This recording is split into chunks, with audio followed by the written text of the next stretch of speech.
All right, we have on our vocabulary mastery, page 43.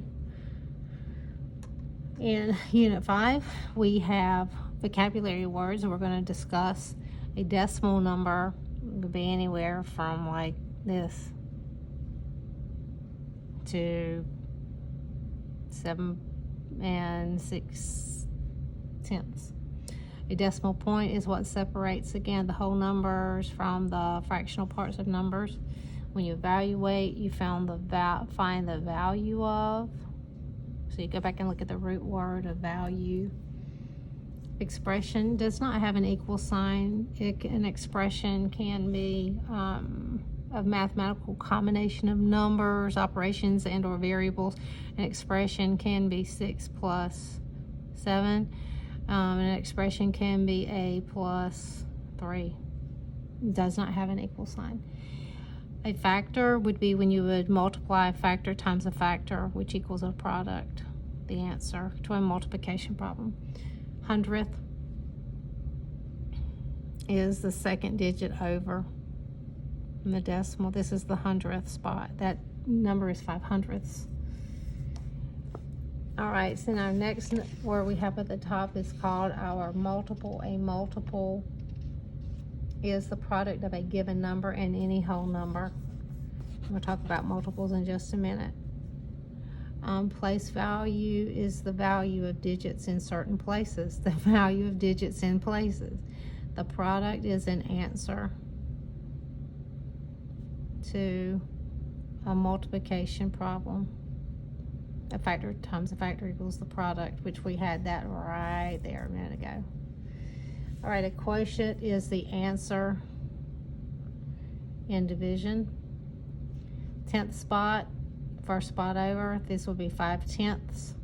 Thousandths, this would be 3,000. The thousandth spot is the third spot to the right of the decimal. So now it says solve each of the following. The product of 6 and a multiple of 10, so we don't know what it is. The product of 6 times a multiple of 10 equals 600. So in the past, you have learned that to find the missing number, you could figure out what could go in this spot to make it true. Then you could do it by multiplying 6 times something. Well, what you do know is that you have zeros on this side of the equal sign, so I have to have some zeros on this side. How many zeros must I, to truly balance, then to make all equalness, I have to have 2 zeros. What times, or 6 times what equals 6? Times 1. So what multiple of 10 is 600? 100 is the multiple of 10 I would use. All right, moving on to the next problem. Evaluate or find the value of this expression. It's divided by 10. What digit is in the hundredths place in the quotient? Okay, so let's go ahead and find the answer.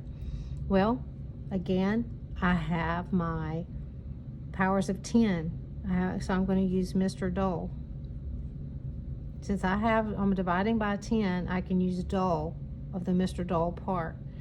And I'm going to be dividing to the left. So, and I'm going to jump this, how many jumps back? Divided by 10, that's 1 jump. My new answer is 82 and 35/100ths. And let's see, what is 82 and 35/100ths? But what was the next question? What digit is in the hundredths place in the quotient? What digit is in the hundredths place? The 5 is. What digit is in the quotients? Okay, right there, the 5. What digit is in the tenths place? The 3. What digit is in the ones place? The 2. And the tens, 3. 489 is multiplied by this. Does the decimal point move to the left or to the right? How many places? Okay, so it's multiplied by this.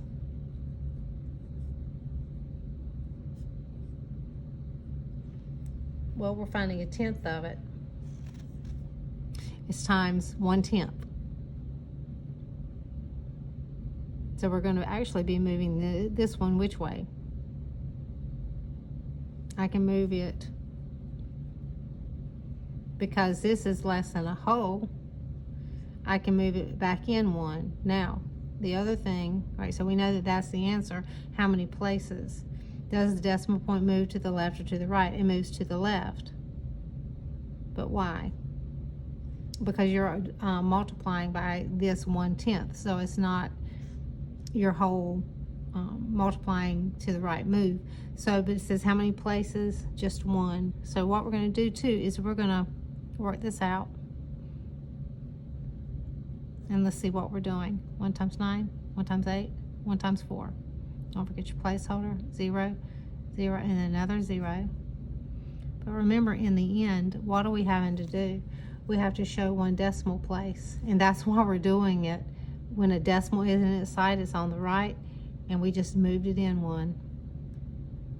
And isn't that what we did right here?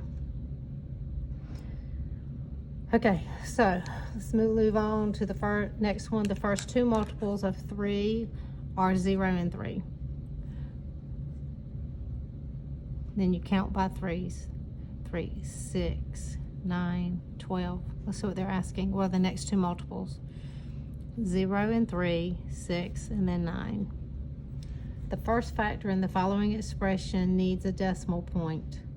Place the decimal point in the correct location. So if I multiplied it times 1,000, where would it go?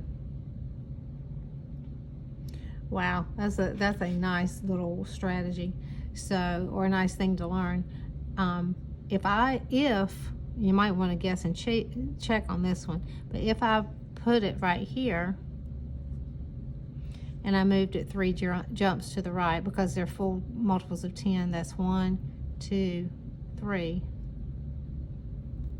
Is that my ending number? No, but it's getting close, isn't it? Okay, so now let's do, if I did my beginning number in the front of 302. Now I'm going to move it how many jumps? 3. 1, 2, 3. All right, but let's go. So that's not getting close. I should have taken it the other way. So now let's do 30, right there, 0.2. So let's try that. So now we're going to move it 3 jumps. 1, 2, and 3. That looks like that's it. Is that 30,200? Yep, that's where it is. So the decimal point would go where? In between the 30 and the 2. What questions do you have about multiplying and dividing decimal numbers by 10, 100, 1,000? You're going to come up with this on your own. How would you summarize what you've learned today? I'm going to also let you come up with that on your own, but you may want to even think about Mr. Dull with this. You may even want to go back and talk about when you are multiplying by a decimal number, then it's going to go the opposite way, because really you're only finding your number has to be becoming smaller. So you went from 489 to 48 and 9/10. So get busy on that.